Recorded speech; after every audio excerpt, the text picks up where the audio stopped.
manusia itu harus bekerja.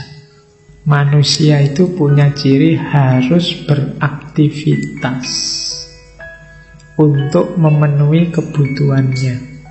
Tidak bisa dia hanya mengandalkan orang lain.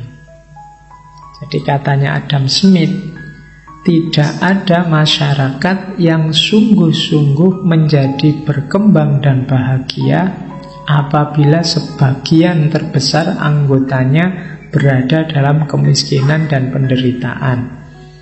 Di samping itu, tiada lain kecuali persamaan bahwa mereka yang makan, berpakaian, dan bertempat tinggal adalah semua orang yang secara bersama-sama harus menghasilkan dari pekerjaan mereka sendiri sehingga mereka dapat makan, berpakaian, dan bertempat tinggal secara memadai. Tidak boleh ada orang yang bercita-cita, saya cita-citanya ditolong orang lain saja lah Pak. Beraktivitas memenuhi kebutuhan. Makanya setiap orang kan nanti sesuai bidangnya masing-masing harus bekerja, harus berkarya. Disitulah nanti dia memenuhi kebutuhannya. Bahkan nanti belakangan di Kalma kan kerja itu tidak cuma memenuhi kebutuhan, tapi juga eksistensial. Maknamu sebagai manusia yang eksis itu dinilai dari karyamu, dari kerjamu. Kalau kamu tidak menghasilkan apa-apa, tidak membuat apa-apa, tidak melahirkan apa-apa, tidak memproduksi apa-apa, tidak bekerja, ya kamu tidak eksis.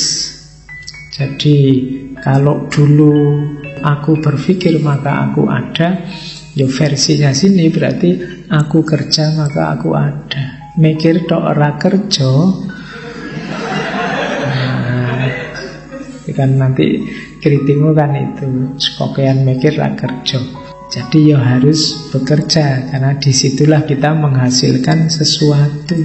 Jadi dasarnya ini nanti ekonomi itu muter kalau orang mau bekerja lah. Kalau tidak ada yang mau kerja ya gimana bisa lahir dunia ekonomi?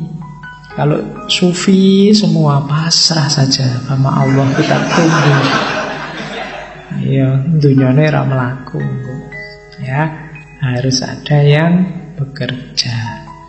Jadi makanya kalimatnya keharusan bekerja. Kamu sudah mau kerja, sudah sadar hakmu, perhatikan perkembangan ekonomi. Ini mulai tentang ekonomi dipengaruhi oleh dua hal. Yang pertama apa? Spesialisasi, pembagian kerja. Dalam kenyataan kehidupan sehari-hari terdapat berbagai macam pekerjaan yang digeluti oleh orang yang berbeda-beda sehingga kebutuhan manusia dapat terpenuhi dengan baik. Nah, setiap orang punya keahlian pasti, punya bakat sesuai yang dia miliki. Namanya spesialisasi. Kamu keahlianmu apa? Itu perhatikan, karena itu aset nanti penting untuk roda ekonomi. Kamu bisanya apa?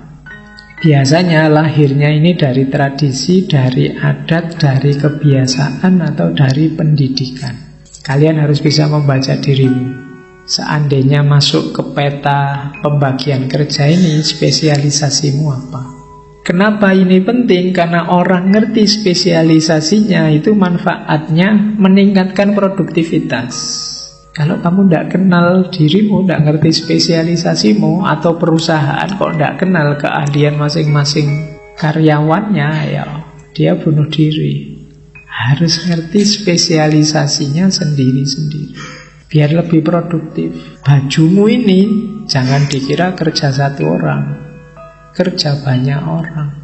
Siapa yang memproduksi kainnya, siapa yang bikin desainnya, siapa yang jahit bajunya, siapa yang menjual, ini hasil banyak orang. Kalau tidak ngerti division of labor bisa kacau.